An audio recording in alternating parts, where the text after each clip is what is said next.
नमस्कार. Cook with Yogita मराठीमध्ये तुमचं खूप खूप स्वागत आहे.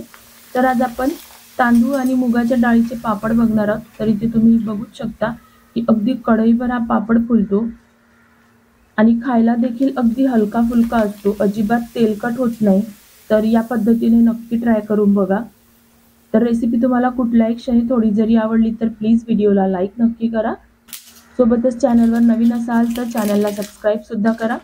चला तर मग रेसिपीला सुरुवात करूया.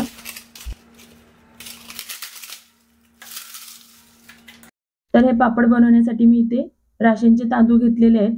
तर राशनच्या तांदळाचे पापड छान होतात. तर मी इथे 2 कप हे राशनचे तांदूळ घेणार आहे. तर हा 1 कप आणि परत 1 कप घेऊया.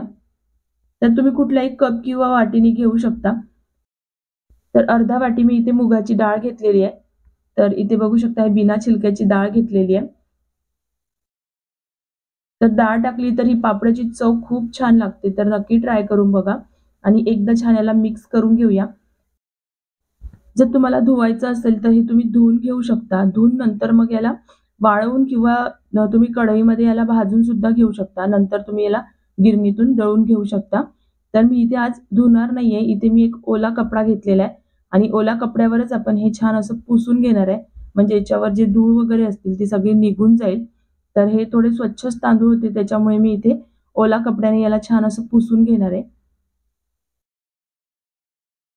तर इथे बघू शकता छान असं मी इथे पुसून घेतलेलं आहे आणि जर जास्तच ओलं झालं असेल तर तुम्ही याला थोडंसं भाजू शकता. नंतर तुम्ही याला दळून घेऊ शकता. तर हे खूप जास्त ओलं नाहीये त्याच्यामुळे मी असंच दळून घेणार आहे. तर तुम्ही हे गिरणीतून दळून घेऊ शकता. पण हे माझ्या घरी गिरणी आहे त्याच्यामुळे मी गिरणीतून आता हे दळून घेणार आहे. तर अगदी बारीक दळून मागायचंय. तर मी इथे बारीक असं हे पीठ दळून घेतलेलं आहे.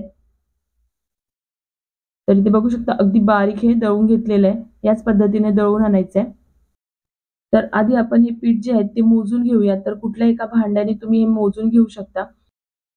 तर मोजून घेतल्याने आपल्याला पाण्याचा सुद्धा अंदाज घेता येईल. तर त्याच पद्धतीने आपल्याला पाणी घ्यायचंय.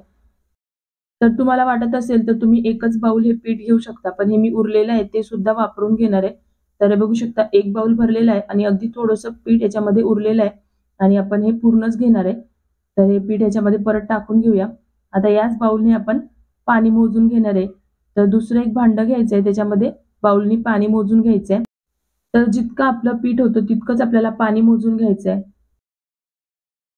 तर हा 1 बाउल भरून घेतलेला आहे आणि परत थोडंसं पाणी घ्यायचंय कारण आपलं थोडंसं पीठ जास्त होतं त्याच्यामुळे तितकंच आपल्याला पाणी घ्यायचंय. तर आता आपण हे गरम व्हायला गॅसवर ठेवायचंय. तर बघू शकता हे पाणी आता आपल्याला छान गरम करून घ्यायचंय. त्याआधी याच्यामध्ये 1 चमचा जिरं घालून घेणार आहे आणि 1 चमचा तीळ घालून घ्यायची आहे. तर 1 मोठी वाटी भरून आपलं पीठ होतं त्यासाठी मी 1 चमचा इथे पापडखार घेणार आहे. तर पापडखार तुम्हाला कुठल्याही किराणा शॉपमध्ये मिळून जाईल आणि सोबतच अर्धा चमचा मीठ घालायचंय. तर वाळवणच्या पदार्थात थोडंसं मीठ कमी घातलं तरीही चालेल. सोबतच 2 चमचे तेल घालून घ्यायचंय आणि आता हे पाणी जे आहे ते मस्त असं उकळू द्यायचंय. म्हणजे एक उकळी आली की नंतर आपण हे पिठामध्ये घालून घेणार आहोत. तर बघू शकता पाणी इथे छान उकळलेलं आहे. तर आता हे उकळतच पाणी आपल्याला पिठामध्ये घालून घ्यायचंय. तर एका हाताने आपल्याला हे मिक्स करून घ्यायचंय आणि दुसऱ्या हाताने पाणी घालून घेऊया. तर थोडं-थोडं करून मी इथे पाणी घालणार आहे. तसंही आपल्याला हे पूर्ण पाणी याच्यामध्ये लागणार आहे, पण थोडं-थोडं करून घातलं तर बरोबर हे मिक्स होईल. तर बघू शकता या पद्धतीने सगळं असं मिक्स करून घ्यायचंय.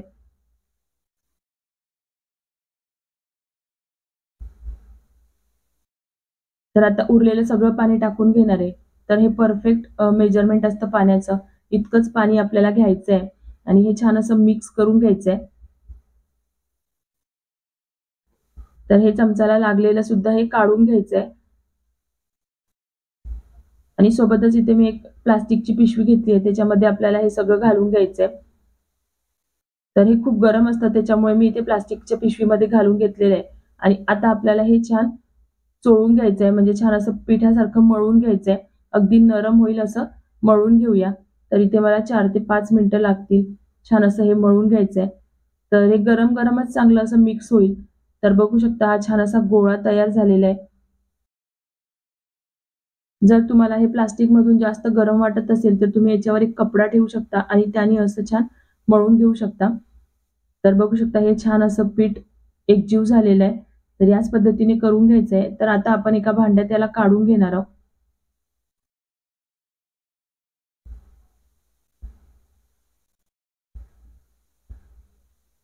तर हे छान असं नरम असं पीठ आपलं तयार झालेलं आहे। तर या पद्धतीने करून झालं की आता आपण याचे छोटे छोटे गोळे तोडून घेणार आहोत आणि याला असा लांबट थोडासा शेप द्यायचा आहे। आणि आता आपल्याला हे एका चाळणीमध्ये ठेवून घ्यायचे आहेत। तर हे एका चाळणीमध्ये ठेवून घेऊया। तर या पद्धतीने बाकी सगळे जे आहेत ते सुद्धा मी इथे करून घेणार आहे।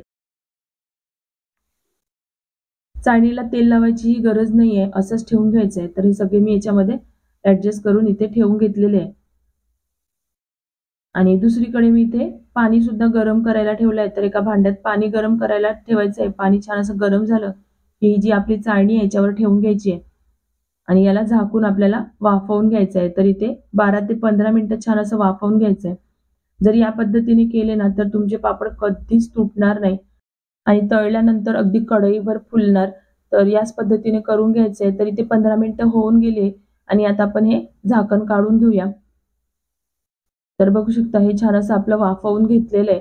तर आपल्याला हे गरम-गरमच एका प्लास्टिकच्या पिशवीमध्ये टाकून घ्यायचंय।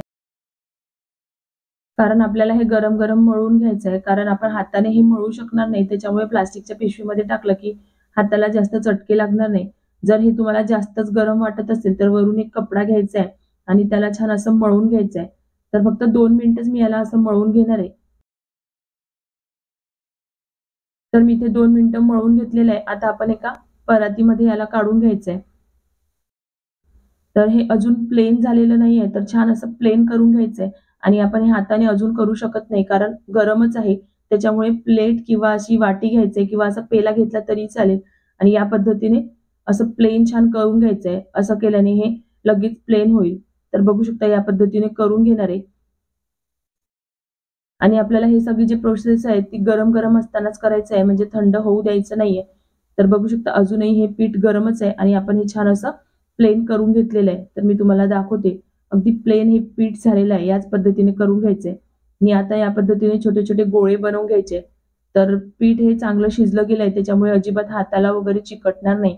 आणि याचे असे गोळे बनवून घ्यायचे. आणि गोळे बनवून झाले की पीठ जे आहे ते झाकून ठेवायचं आहे, म्हणजे थंड झालं नाही पाहिजे. तर त्याच पद्धतीने आपण याला बनवून घेणार आहे। तर पापड बनवायला 2-3 जण असेल तर अगदी लगेच होईल। तर मी इथे तुम्हाला एक पापड बनवून सुद्धा दाखवते। तर फक्त सुरुवातीला आपण एक बोट इथे तेल लावून घेतलेलं आहे। नंतर एकाही पापडाला तेल लावायचं नाहीये आणि याला हाताने असं प्रेस करून घेतलं की लाटण्याने आपण याला लाटून घेणार आहेत। तर असं फिरवून-फिरवून लाटून घ्यायचंय आणि जितका पातळ होत असेल तितका पातळ याला करून घ्यायचंय। बघू शकता पीठ चांगलं शिजलं गेलंय त्याच्यामुळे अजिबात साईडला चिरत वगैरे नाही. अगदी मस्त पातळ असा पापड बनतो।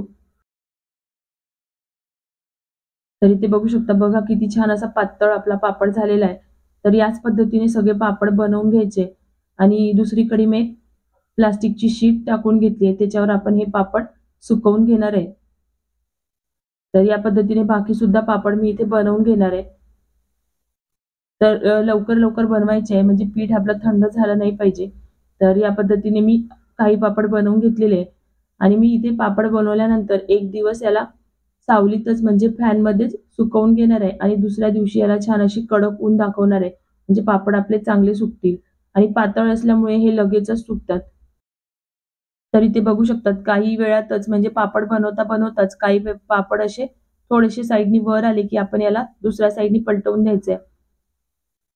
तर इथे मी 1 दिवस चांगले उन्हात वाळवून घेतले होते आणि पापड बघू शकता अगदी कडक असे वाळले गेलेत. तर हे पापड मी तुम्हाला तळून सुद्धा दाखवणार आहे। तर एका कढईमध्ये मी तेल गरम करायला ठेवलेलं आहे. तेल छान गरम झालेलं आहे. आता आपण याच्यामध्ये पापड टाकून घेऊया। तर इथे बघू शकता कढईभर छान असा पापड फुलतो आणि खायला सुद्धा खूप छान असा हलका लागतो। नक्की ट्राय करून बघा। तर परत एक पापड मी तुम्हाला तळून दाखवणार आहे। तर बघू शकता इथे हा पापड जो आहे तिप्पट असा फुललेला आहे तर रेसिपी कशी वाटली मला कमेंट बॉक्समध्ये नक्की सांगा आणि अगदी थोडी जरी आवडली असेल तर प्लीज व्हिडिओला लाईक नक्की करा. सोबतच चॅनलला सबस्क्राईब करा जेणेकरून तुम्हाला माझ्या व्हिडिओची नोटिफिकेशन मिळत राहील. तरी मी पापड तळून घेतलेले आहेत तर मी तुम्हाला तोडून सुद्धा दाखवणार आहे. तर इथे बघू शकता अगदी कुरकुरीत आणि खुसखुशीत हे पापड होतात आणि खायला अगदी हलके आहेत. तर भेटूया अशाच नवनवीन रेसिपींसोबत. Bye bye, take care.